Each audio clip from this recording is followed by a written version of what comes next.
Ma, yung cellphone po na pinapabili ko po sa inyo, nabili niyo na po ba? Oo, eto. Arisha. Last na cellphone mo na yan, ha? Yung isang cellphone na binili ko sa'yo, isang linggo pa lang, sira na. Hindi tayo mayaman. Eh kasi Nay, yung isa kong cellphone, basag-basag na, pati sobrang lag pa. Pati ito Nay, iingatan ko to ha. Sa susunod, bili mo ulit ako ha. Ano ka, sineswerte? Kaya nga sabi ko sa'yo, ingatan mo na yan, eh. O paano? Papasok na ako. Mag-ingat ka dyan sa paglabas-labas mo, ha? Yes, may bago akong cellphone. Sabi ko na nga ba, di ako matitiis ni Mama. Makalabas na nga lang. Ganda talaga to ng bago kong cellphone. Mapakita nga to kay Chanel. Saan kaya yung nangangalakal? Wala na, mahanap na nga lang. Sana may makuha akong mga kalakal ngayon. Uy, sakto, tapunan pala ng basura ngayon. Sana may kalakal. Ito, sakto. Yung pala si Chanel. Ay, Chanel! Tara, tambay muna tayo sa kubo. O sige, Arisha, wait. Sige, tulungan na kita. Tara na, tambay na tayo. Arisha, bakit mo ako niyaya sa kubo? Alam mo ba, Chanel, may bagong bili sa akin si Mamang cellphone. Eto, tignan mo, ang ganda. Di pa malag. Ang swerte mo naman, Arisha, nabibilang ka ng mga magulang mo ng bagong cellphone. Ako kasi, hindi ako mabilan ni tatay. Pero okay lang yon. Eh, Chanel, para sa akin, hindi okay yun. Kasi kaya nga nagtatrabaho yung mga magulang natin. Para sa atin, para mabili lahat ang gusto natin. Basta ako, Arisha, makakain lang kami ni tatay sa pang-araw-araw namin. Masaya na ako at kontento na ako. Ang swerte mo nga, Arisha, nabibili ng mga magulang mo lahat ng gusto mo. Kaya makontento ka kung ano man ibigay nila sa'yo.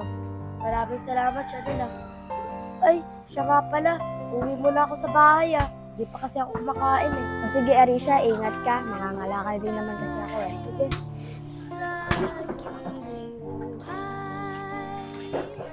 Siguro tama si Chanel.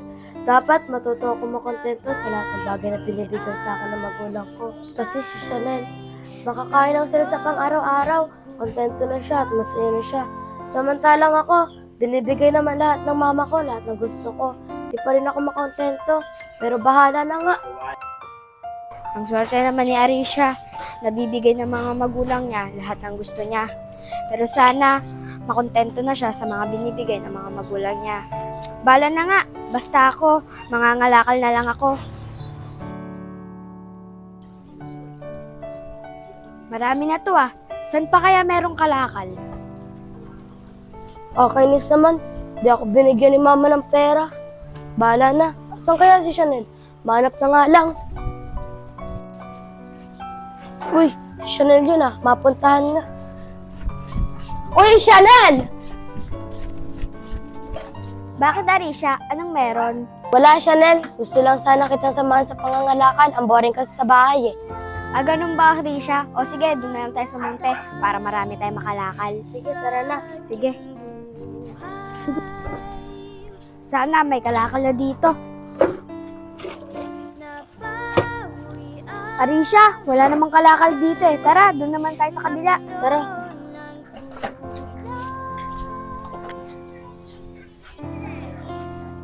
Ito may kalakal.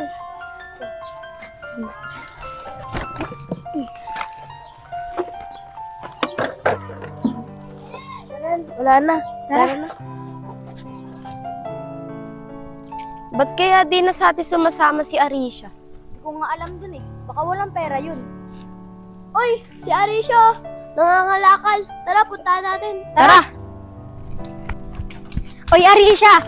Ba't ka nangangalakal? Tsaka ba't di ka sumama sa amin kanina? Uy, hindi ako nangangalakal. Tinulungan ko lang si Chanel.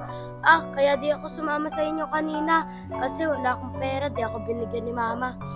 Ba't di ka binigyan? Di ba mapera naman yung mama mo? Oo nga. Ah, oo. Mapera si Mama.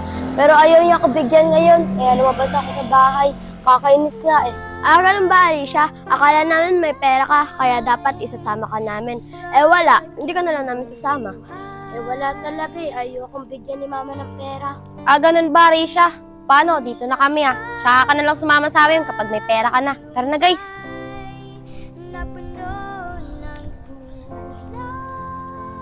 Uy, Chanel! Ayun, ang dami pang kalakal. O sige, pero magpaalam muna tayo. Sige.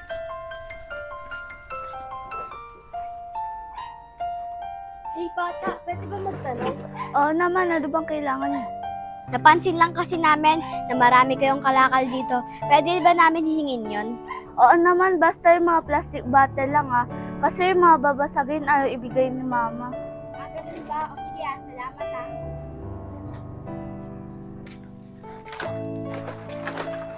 Uy, Chanel, ayun o, ang dami. Ikaw na kumuha para di tayo magsiksikan. O sige, Arisha.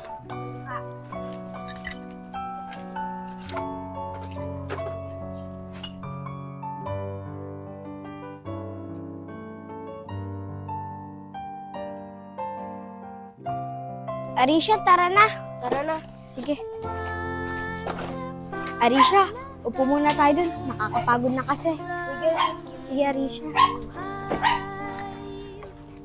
Alam mo ba, Chanel, kaya ako lumabas ngayon. Nakakainis kasi si mama kasi di niya ako binigyan ng pera. Ang swerte mo pa nga, Arisha eh. Nabibigyan ka ng mga magulang mo ng pera.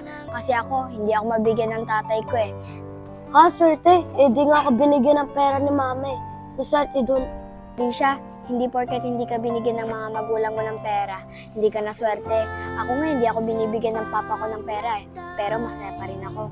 Kaya makontento ka kung ano mang merong ka, Arisha. Ang importante, nakakapag-aral ka at nakakakain ka. Salamat, Chanel, sa pagpayo mo. Simula ngayon, natuto na ako makontento sa lahat ng bagay na ibibigay sa akin ng magulang ko. At ang importante, pinapakain nila ako at pinag-aaral nila ako. Salamat ulit, Chanel. Wala yun, Arisha.